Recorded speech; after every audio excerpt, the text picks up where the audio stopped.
सुनो, वो दिन वो नज़ारा भी आएगा, समुंदर है अगर तो किनारा भी आएगा। जिंदगी परेशानियों से हार मत जाना है दोस्त, तुमसे मिलने वो सितारा भी आएगा।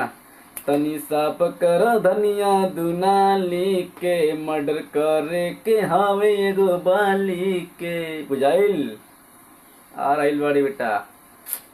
एहो तनी साफ कर धनिया दुनाली के, मर्डर करे के हावे एगो बाली के। नहीं जनती तू हवाया अपराधी राजा जी, नहीं करती हम तोहरा से शादी राजा जी।